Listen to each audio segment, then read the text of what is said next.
And I do think also that we are worth an hour of something every day. My goal right now is an hour of exercise every day.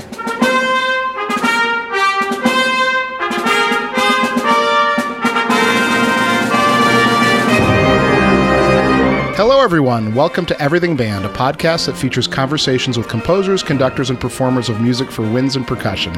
My name is Mark Connor. I'm a composer, and this is episode 38. My guest for this episode is Mary Land. Before we begin, I'd like to thank all of you for listening and for your support. If you're enjoying these interviews, please do me a favor and spread the word with your friends and colleagues. Now on to the episode. Hi, Mary. Hi. It's really great to speak with you. It's great to be a part of this podcast. So can you introduce yourself for the listeners? Tell them about yourself. Absolutely. My name is Mary Land. I am Director of Bands and Instrumental Music Education at a small private college. The name of our school is Young Harris College. And we are nestled in the foothills of the North Georgia Appalachian Mountains. And I actually started the band here 8 years ago after having 29 years in public school. Excellent. And so can you tell me a little bit about that? You started a band at the college. How did you make the transition from public school to the university? The truth is, I wasn't looking for this. And before we got started, so the listener can hear, the two of us have just had a conversation about doors will open. You know, you just need to be able to realize that there's a door opening in this particular direction. I taught middle school band at one school, Pickens County Middle School in Jasper, Georgia, for 29 years. It was my job. It was the place that I would walk into my band room and it was well with my soul. It was my home. It was my place. And as most band directors, I was very rarely absent. So after 29 years, I had accumulated well over a year's worth of sick days. And the Georgia Teachers Retirement System said, hey, you're finished. And so I had to look for something else to do. And I immediately began searching around, and Young Harris was advertising a position as director of bands. And the job description was to start a band program and assist in the writing of the music ed curriculum. So I think due to the fact that there had not been a band program here, the transition was easier because there was no one to say, compare me to, or any program to compare me to. So I started here when most of my friends that were retiring the same time that I was from public school were joining book clubs. I joined the book club at University of Georgia and finished my doctorate in music education, and with a concentration in instrumental conducting. And I did that while I started my job here. The transition has been great. When you start from ground zero, you can go nowhere but up. So things have turned out terrifically. We now have a really, I think, we can say we're good college, university quality concert band, great instrumentation, and we perform 4 full concerts per semester. We have 73 students in our concert band. 40 of those, 43, 44 are music majors. So things are going great. They're going well. Wow, that's a big number for the size of Young Harris. It is, because we're a small school. So I want to ask, when I listened to that story and I heard you say that you felt that starting the band made your transition easier because you had nothing to compare yourself to. But there must have been things, teaching middle school and teaching college are very different beasts. But I'm not worried about the differences. I think most people can recognize that. I'm curious about the similarities between teaching middle school and teaching college. Here's what I have discovered. My college students are still trying to find themselves. And you can lay out the groundwork for them, in the form of a course syllabus. You are their advisor, but they're still having to make choices, life choices, academic choices, musical choices. And you're just hoping that they're making the wise ones, but they've got to find themselves and they've got to stumble along the way. And, I think they need confidence. They need to know that you believe in them, as you know, and that they can stick to it and get through it. I think there's probably a lot more similarities. I was horrified when I first started. I'll tell you that. I was thinking to myself, I felt that the perception of me was, how can she do that?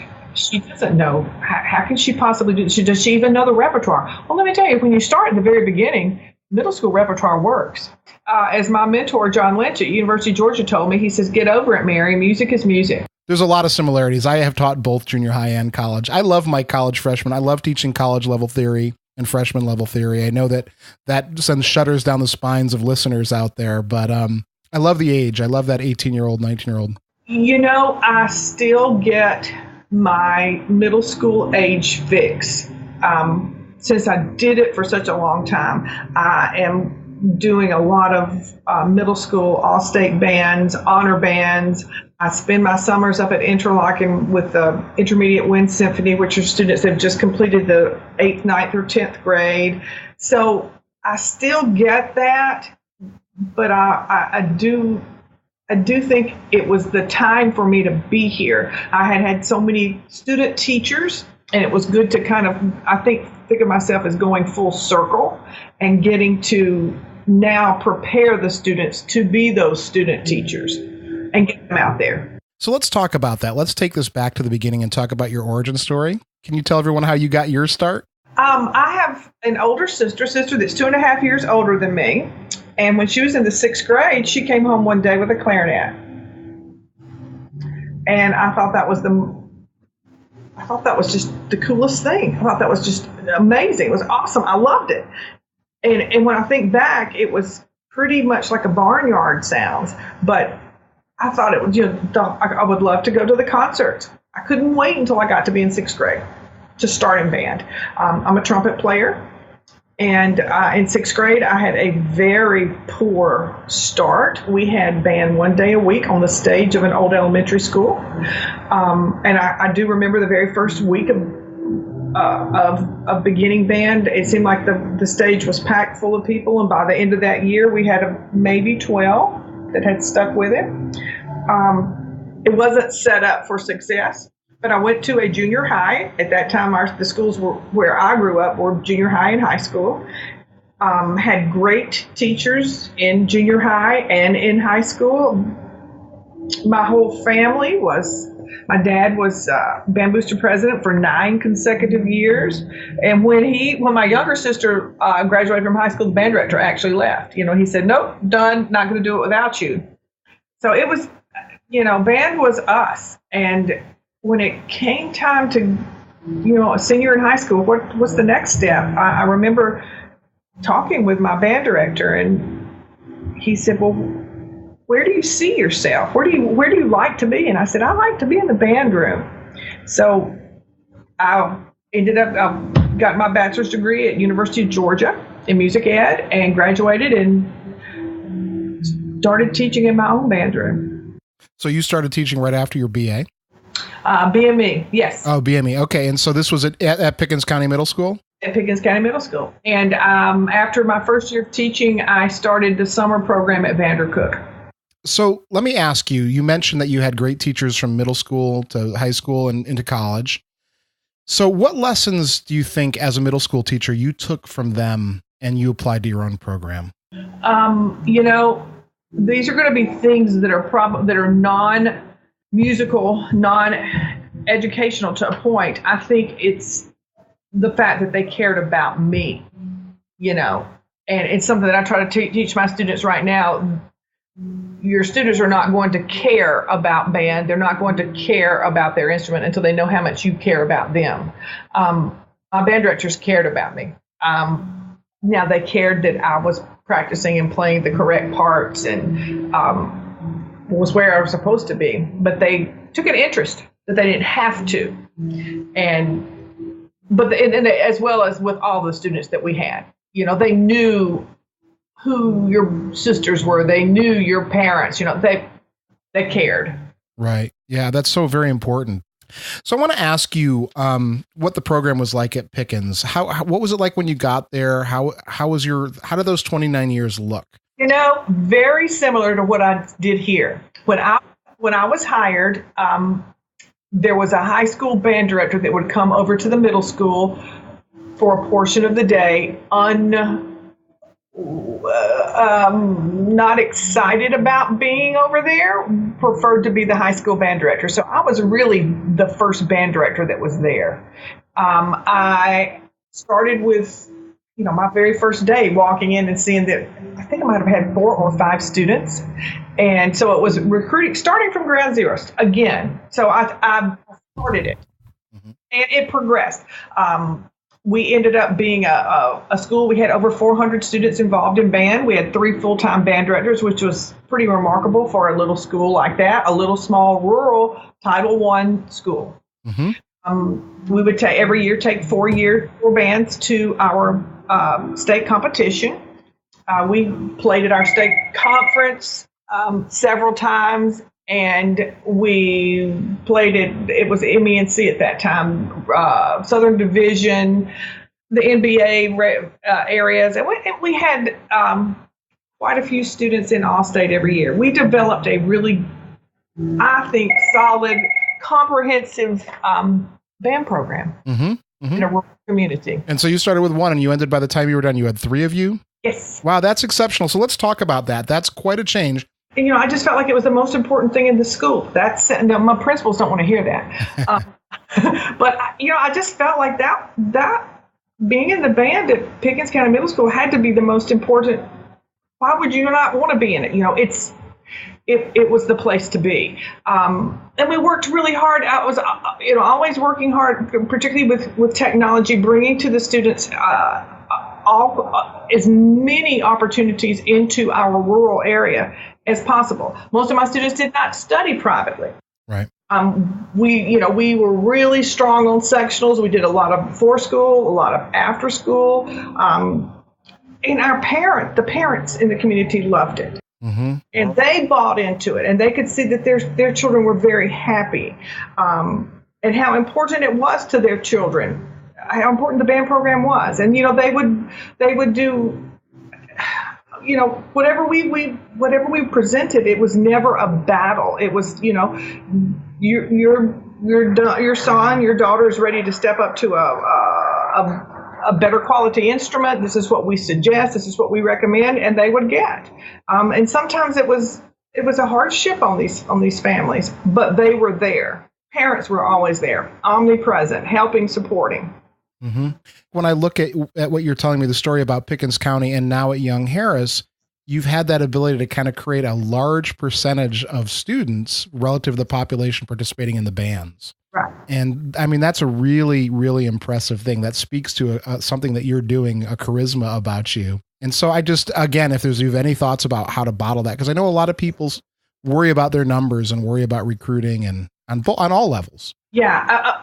I think everybody, I had this phrase that I try to teach my students right now, that they're recruiting with every breath that they take once they graduate. You are recruiting. When you walk into the grocery store, you're wearing your band shirt, whatever. You're recruiting with everything that you do. And to always remember this phrase, you cannot teach to empty chairs. So you've got to have the students in there, and then you've got to be able to have the skill, be a highly skilled teacher, and find ways to reach students with all different learning styles and on all different learning levels. Recruitment, make your community happy. They want you to play it. They're opening a new McDonald's, whatever, even if it seems ridiculous to you, make it happen. And the students are proud of sixth graders know what sounds good. The students are very proud of a good job. So and they love to perform. They love to perform. Yeah, Milt Allen just told me on a previous episode that quality attracts quality. That's how he did it. I like that. And I think so. When you're part of something special, you want other people to be part of something special. And pretty soon the students are recruiting for you. Yes. Yeah. Well, and you know what? That's what I use here at Young Harris. I tell them, I say, look, there's one of me. Every one of you, when you go home over a Thanksgiving break, when you go home over a Christmas break, there's people in your high school band, and then you're going to go back to your high school band. Tell them about us. Tell them about Young Harris. Bring them for visitation days. They are our best. I think they speak for us and are our best recruiters. Absolutely. So I have lots of questions, Mary. Okay. So now I'm looking at your bio. You're involved with Midwest? I am on the Midwest Board of Directors. Yeah, that's coming up. It is. And it's coming up on my computer 24 hours a day. I'm sure. So what do you do in that capacity? What does that look like for you? I want to tell you, the thing that comes to my mind when I say those words, Midwest Board of Directors, it's extremely humbling, gratifying to work with other dedicated musicians, to be in a room, like when we have meetings, to be in a room surrounded by people that are so dedicated to music, dedicated to orchestras, dedicated to band, and will work and work and work towards a common goal of providing a fantastic clinic for all those that attend. Yeah, well, it is the most impressive thing I do every year. It's what I look forward to. It's so funny. I go to Midwest, and I have an app on my phone that counts down the number of days. And on the train ride home from Chicago, I set the app for the next year, and I count the days down. It's like there's only a few days a year: my birthday and Christmas, and the first day of Midwest. It is. There's so many pieces of the puzzle that have to be put together. I also find it extremely gratifying to be a band director as we're listening to applications, to hear the great work that's going on. And you don't know where these organizations, you don't know where the bands or orchestras are from, because everything's anonymous. But you hear such fantastic recordings and performances from one right after another. It's just, and to know that band and orchestras are that strong, and there's so many applications, and they're just incredible. And also making the selections for clinics and studying the applications and hearing, and then you're looking at it and you're thinking, wow, this is a great idea. Who would have thought of this? What a great idea. This has got to be shared with the rest of the world. But it boils back down to Richard Crane, the chairman of the board of directors, and who never stops working. We'll have a meeting Saturday night after the clinic, and it's already on to the next year. And, right now we're having conference calls, emails on proposals for, where do we need to, where does Midwest need to go? What do we need to add? Do we need to cut something? How do we stay current with what's happening out there in the world? And, bring your ideas. I have these proposals, read over this. What do you think?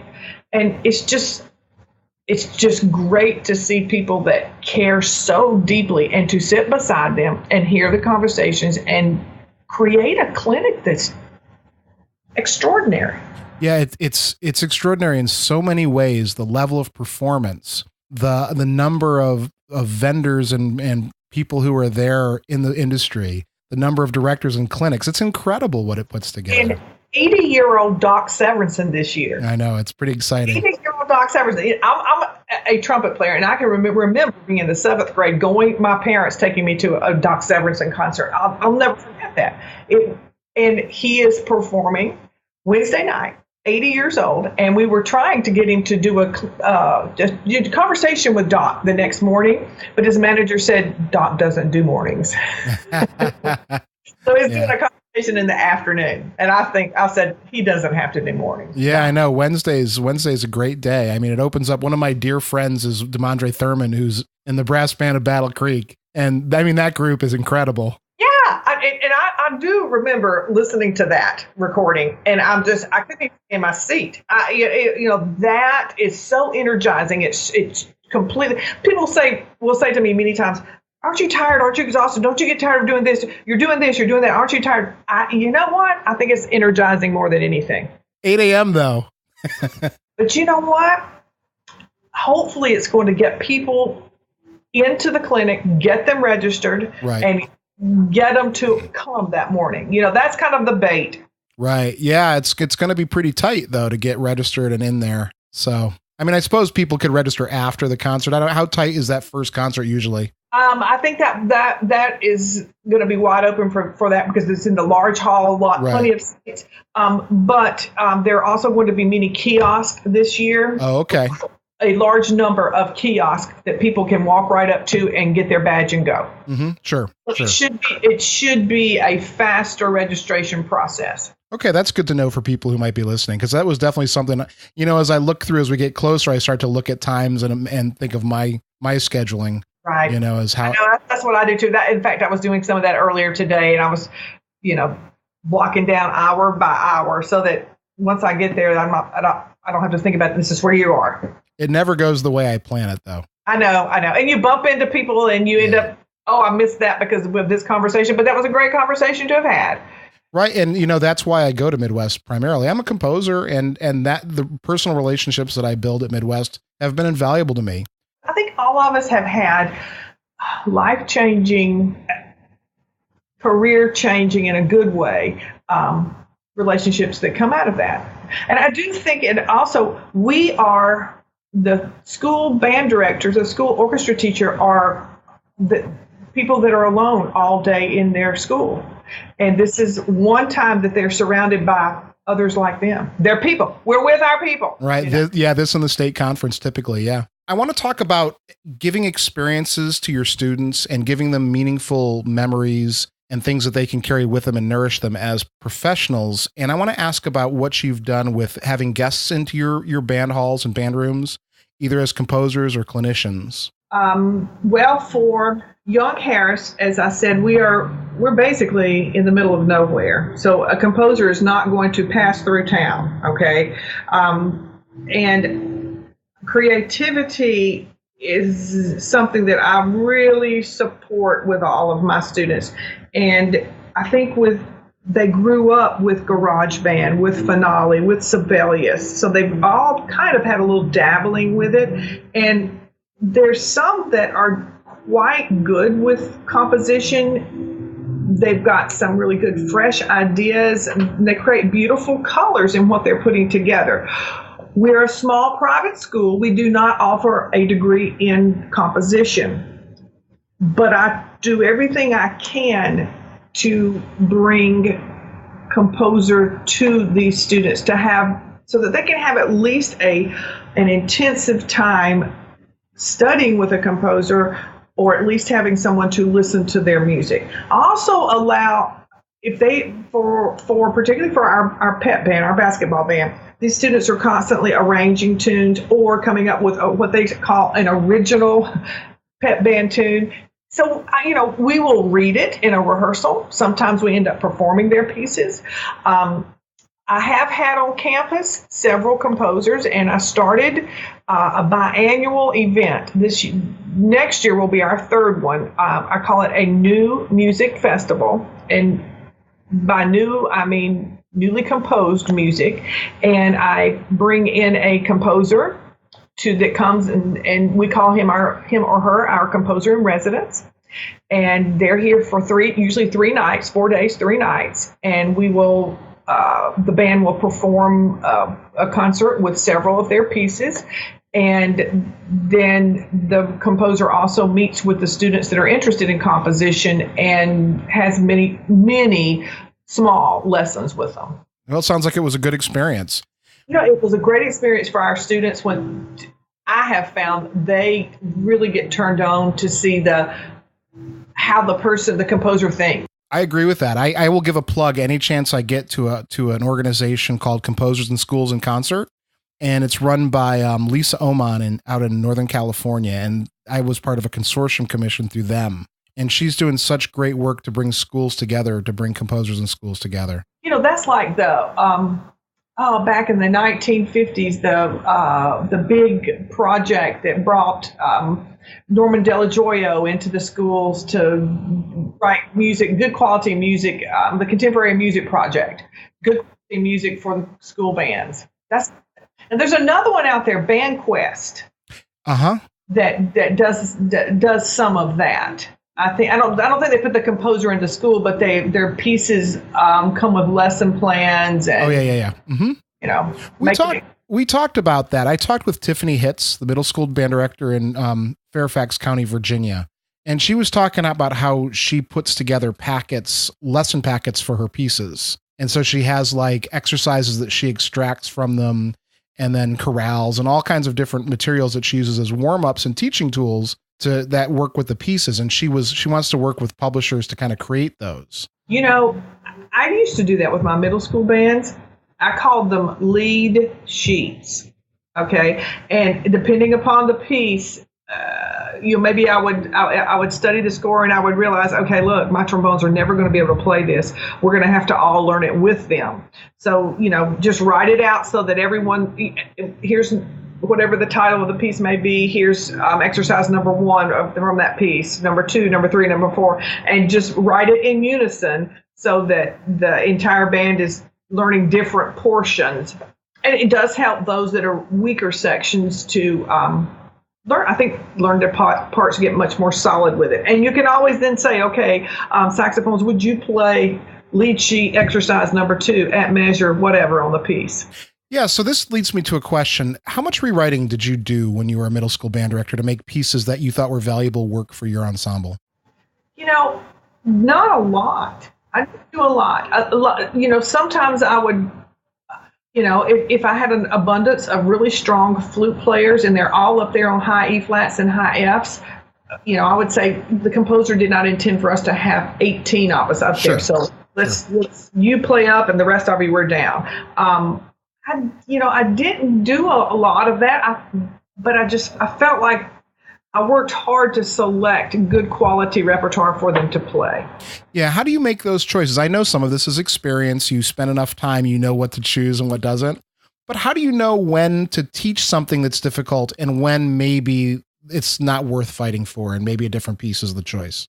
I think that the students, if they like what they're playing, they're going to practice it. Okay.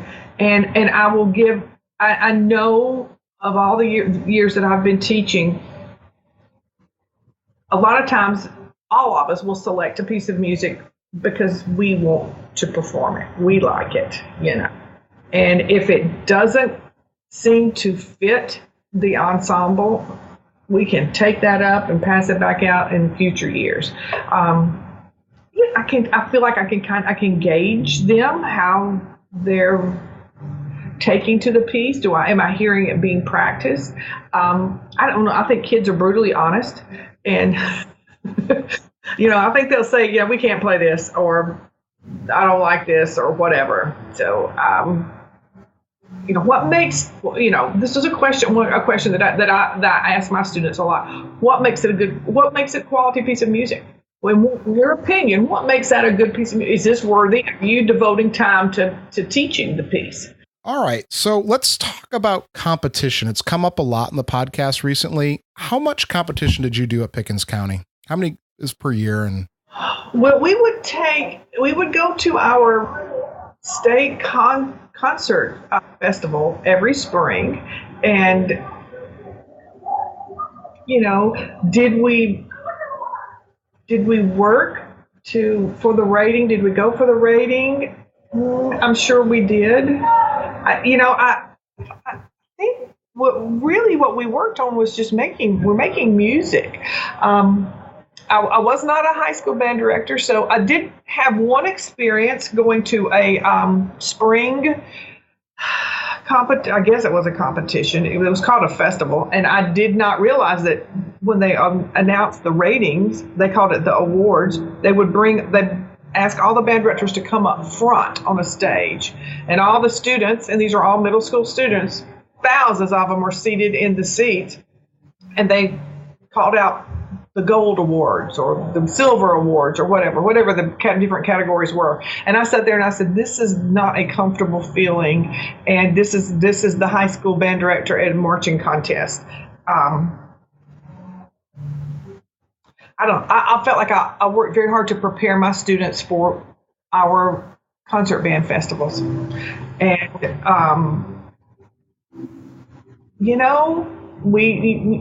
think everyone has seen the YouTube video when a band is performing and they prearrange for the band to miss 70% of the notes.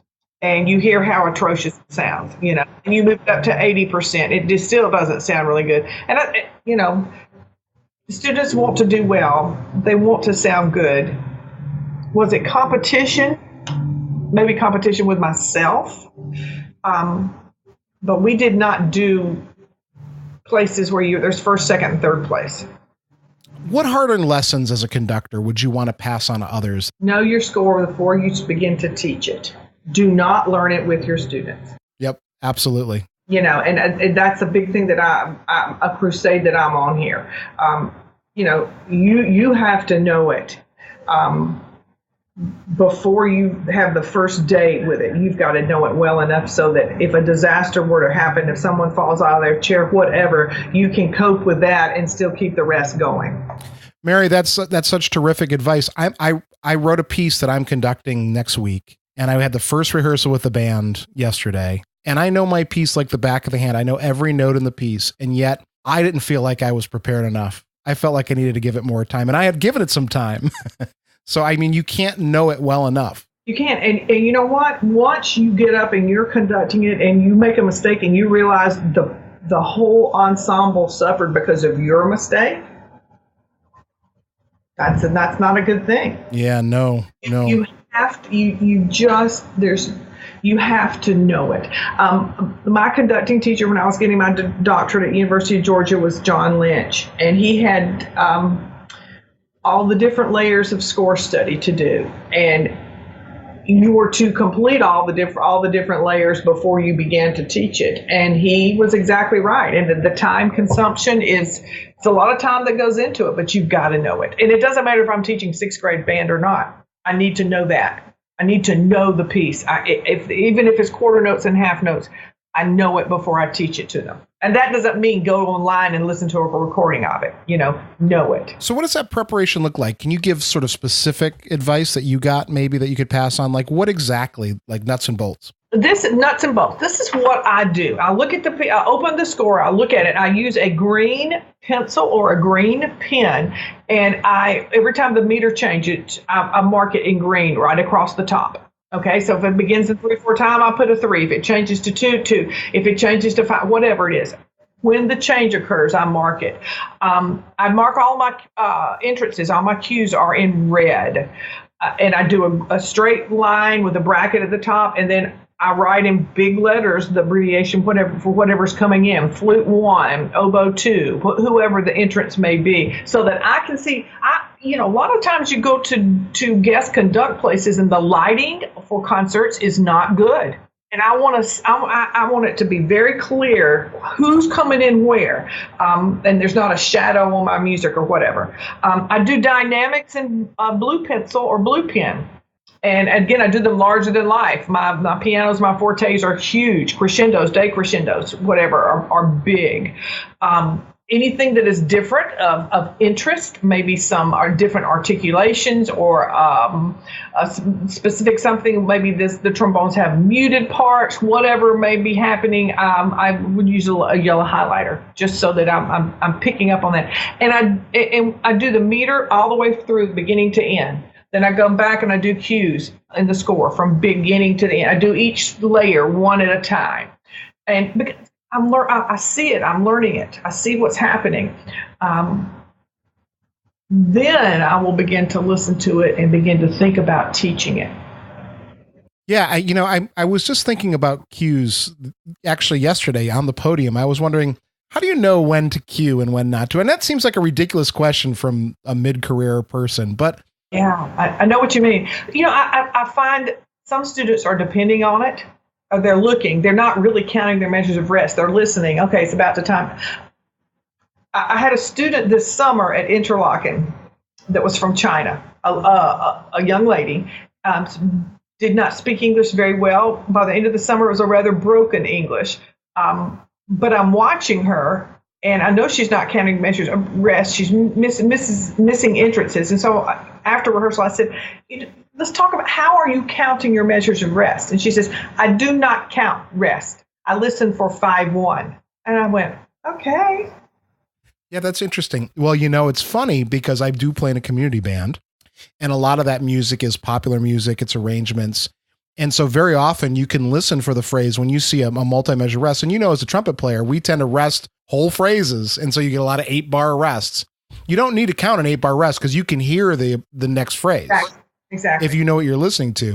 All right. So how do you know when to cue? What's enough cue? Well, a lot of mine depends on whoever's playing it. If I know that my one specific section they're sitting there watching me like now, yeah, sure. I have baited them too much and they're used to me pulling them in, I'll pull you through this door. Major entrances, percussionist. Sometimes it's they're playing multi-parts and I'm really key on making sure that they all know when it's time to come in because they've got to watch me. As I tell my band, I tell my students, they're going to go with what they hear back there, not what they see from me. Mm-hmm. And I talked to John Parks, the percussion professor at FSU, about this on the podcast. Some of the percussion batteries in some band pieces are really difficult. And a lot of times they are squished into small spaces and they're having to manipulate and move around. It's a big challenge. I admire them in how they can keep it all together. So that percussion part, it's important to me enough to know when each part is coming in and to get my percussionists to be trained to trust me, watch me, trust me, and be precise right here with me. Because the rest of the ensemble is going to hear it and our overall precision is going to be better. Let's dig into that a little bit because percussion seems to be one of the more difficult sections for many band directors to handle because they have long stretches where they're not doing a lot and then they're very important. And when they are, they're very important. And so how did you manage that at the middle school level? How'd you keep those kids busy and out of trouble and on task? One of my assistant band directors was always a percussionist. Yeah, that seems to be a trend too. That seems to be really common. Really, but actually before I did get, I had many student teachers that were percussionists. We worked together to keep those percussionists busy. Everybody, one of my philosophies when I go to guest conduct somewhere, an honor band or all-state band, whatever, is there should be no student sitting in the percussion section. Everyone that you've paid or whatever to be here. You've worked hard to earn membership. I don't want you to sit. So I'll double parts. I will keep everybody busy. I don't want them sitting out on anything. What did we do? We started in middle school. We started everybody on keyboard instruments. They played, and we did not do those small little bell sets. We had plenty of xylophones, marimbas, vibes. We had enough bell sets. We had enough so that everyone was starting on the keyboard instrument because they had to be engaged. They had to know what was going on. We did transition over into snare drum. There were always usually 3 snare drums out, and the others played on practice pads, and they would rotate through. Oh, that's interesting. So you would pull those parts out, and that way you always had a backup. Yeah. That's a great idea, actually. I like the practice pad idea for the snare drummer. That way you don't have that 3 snare drums in a rehearsal, but yet you have someone who can step in at a moment. Right. And we would move around. They were always rotating. We even in some situations from the beginning down to measure 42, you're playing on the snare. Then you have 4 bars rest. Okay, everybody move over. Boom. Another person got a chance. It made them really have to think about being a percussionist, moving during the rest, and starting that young, having to move during a rest like that was I thought was good training for them. All right. So you actually gave me a question to ask you, and one that I may incorporate into the podcast because it's such a good question. And you wanted me to ask, how do you keep balance in your life as a band director? I think that's something that we need to be very tuned into and incorporate in our music education philosophy as we're teaching students. And I think that they need to see that it's a great career, a rewarding career, but it is also a career that can consume your life. and you need to have a balance. I am very fortunate in that my husband, who also was a band director, is able to. He's retired now, and he's really good to make sure that I do get a balance. What time is it? Why are you still? Let's go for a walk. Let's go do something else. And we need to find the balance. I don't know. I think the best years of my Pickens County Middle School band were the years my children were in it. And I thought a lot about that because their friends were in it, and they were the same friends we'd known since they were in kindergarten, and their same parents that we'd known all that time. Finding a balance. There's actually a great book out there by Scott Rush, Habits of a Successful Band Director, Finding Life Balance, that I think we all need to read. I think that, I haven't done a study, but I certainly know a lot of band directors whose marriages have fallen apart, who have not been active with their own families and their own children. And I know that they regret it later. How do you find the balance? I think everybody's is going to be slightly different, but don't neglect your job, but don't let it be your life. Right. Yeah, no, I couldn't agree more. And, as musicians, we tend to tie up so much of our identity with our musical skill and our success. I know. I think I know. And I find myself doing that and I want to scream and say, you become what you say you don't want to be, Mm-hmm. Yeah. Well, it's easy to fall into it. And my wife's, we talked earlier, my wife's a college professor of cellist as well. And so we, sometimes we find ourselves and we're just talking about music and our kids need us and other things. And, we need to kind of disengage and just be people. Right. Everybody needs to have something. We need to have a hobby. We need to have something to go to just to decompress, walk away from the band of business for a little while. Well, this is an interesting point because for a lot of people, music is a hobby. People will ask me what my hobby is, and I say music is my profession, not my hobby. And that's a difference with us. That is true. Well, now with your community band, you see that. Okay. So this has really been great so far. And I want to ask you this question that I've been asking in recent interviews, and that's, what are the challenges that you think are facing the band and orchestra community and the music ed community? I think keeping up with technology. There is every day some remarkable bit of technology that has come out. I go in to see my student teachers in schools, and last week I went into the school and I thought, man, there's so much room in these hallways. And I noticed there were no lockers. And I made the comment, I said, why are there no lockers? And the band director whom I went into the room to observe the student teacher said, we're a paperless school. Every student got some kind of a notebook. Mm-hmm. Like a Kindle or an iPad or something. Yeah. And all their books are loaded on that. Yeah. Yeah. Well, I see that. I taught at a university there where every freshman got an iPad. An iPad, and you were encouraged as a teacher to just get the electronic books. Yes, yeah, that's what we are. We use an awful lot of ebooks, and keeping our students, the future band directors, future orchestra teachers, future choir teachers, up on that technology, because most of it is whatever device they use is a 5-year plan. I mean, after 5 years, if you upgrade it, you do the upgrades and everything, you can't take anymore. It's the memory is all it can do. So even I'm really interested right now in these iPad Pros that are the size of a piece of music, and they have a little foot pedal, or you can still swipe it, and you can put a whole score on there. And it's I think technology is something that we need to really.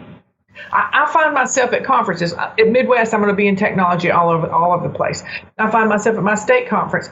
Spending a lot of time in the technology track, just because there's so much new stuff out there for technology, and we've got to know how to do it. And me, I have the responsibility of making sure that my students are aware of it and understand it and know how to use it. Yeah, lots of young musicians, lots of young professionals put their music on iPad.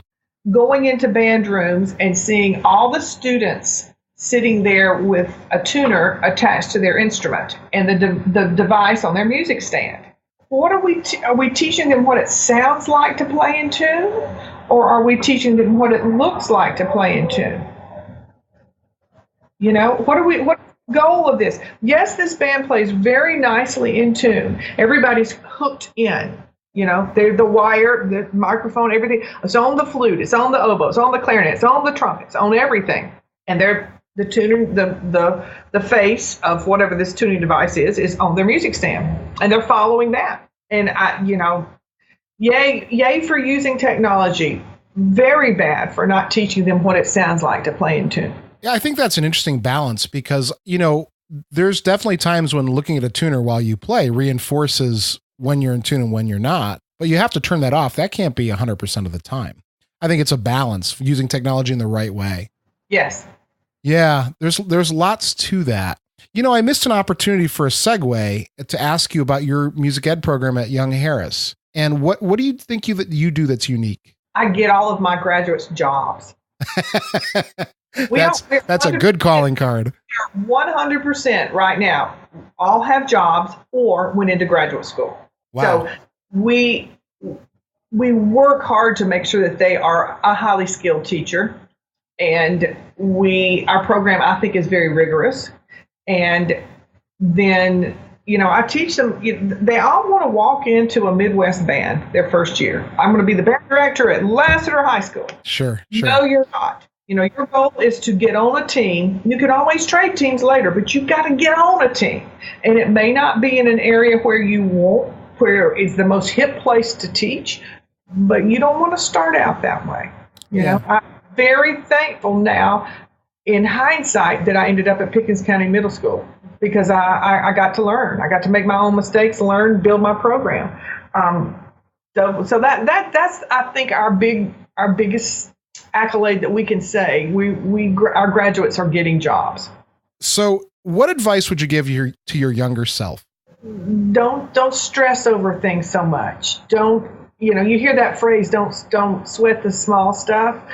Things are going to work out. Things will be fine. I also think that things are never as bad as they initially may seem to you. The next day, it's not as bad as it was, but nor are they initially as good. The next day, your concert last night was great. You went to bed and it was like, the next day it's like, the concert was good yesterday, What advice would I give my younger self? Keep working. I probably would have to go back to that B word, balance. Try not to give everything, try not to put all of you into your job. Right. Yeah. I've said this on the podcast before, but my father was a teacher for 54 years. And when I first started teaching, he told me, and I was fortunate enough to teach in the same town as him when I first started. And he told me, when you leave that parking lot, when the wheels of the car hit the road outside the parking lot, you leave that at school. Do not bring your work home with you. And that's a really hard thing for most teachers, especially young teachers. But I lean on that advice. My husband is very good. Whenever I walk in, he'll say, "Remember the post out there by the driveway?" And I'll say, "Yes." He goes, "That's where your school is. When you drive past that post, you leave it right back there." And that's it's great. It is great advice. We all put, you go back to the comment you were making. Leave it at school. I think we've run into problems whenever we're the first car in the parking lot in the morning and then the last car at night. That's pretty common for band directors. It is. We had an aerial picture taken of our school, and we had some additions added onto it. And there was one car in the parking lot, and all the teachers, everyone in my whole school are breaking up laughing, going, that's Mary's car. It's always here. There was one car in it. And looking at that picture, I went, oh, that says it all. If you had a choice, what would be the last work for wind ensemble or band that you would conduct? Whole Suite in E-flat. That's a great answer. I mean, I think that the Whole Suite in E-flat, it's one goosebump moment after another.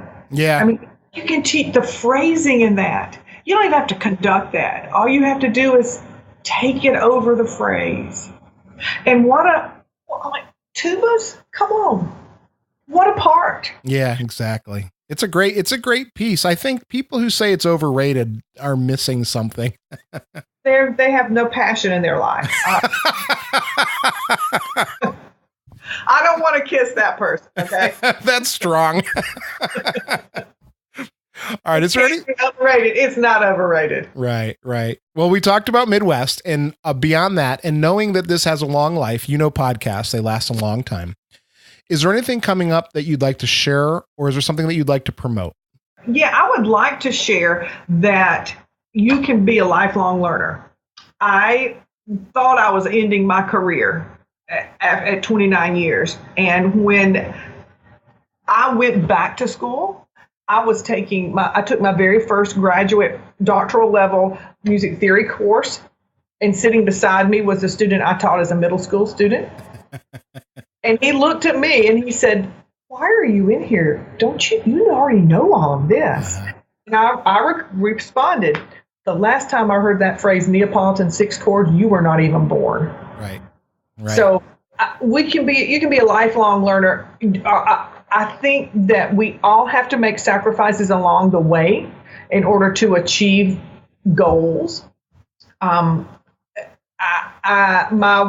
words of wisdom to promote to people is don't stop learning if that's something that you want to do. I did go back to school at almost a senior citizen age, and it was hard, it was tough, but I did it. Mm-hmm.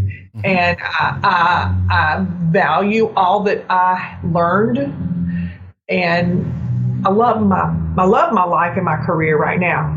I have all the many stages along the way, and I feel that I have a lot to offer to my current institution through the experiences, and also being rather fresh right out of the graduate school. Isn't that interesting? Mm-hmm. Yeah, that's great. I'm really happy for you. You seem like you're really in a happy situation. I mean, it comes through to me. I think I am. How can people get in touch with you? Okay, my email address is msland@yhc.edu. The very first email address I ever made, this is when there was no balance, okay, Mark, was bandmland@yahoo. That's an easy one to remember. I think that's the easiest way to get in touch with me. Or you go on my school website. Yeah, I'll link the Young Harris website. I'll link your faculty page so people will have access to that pretty easily.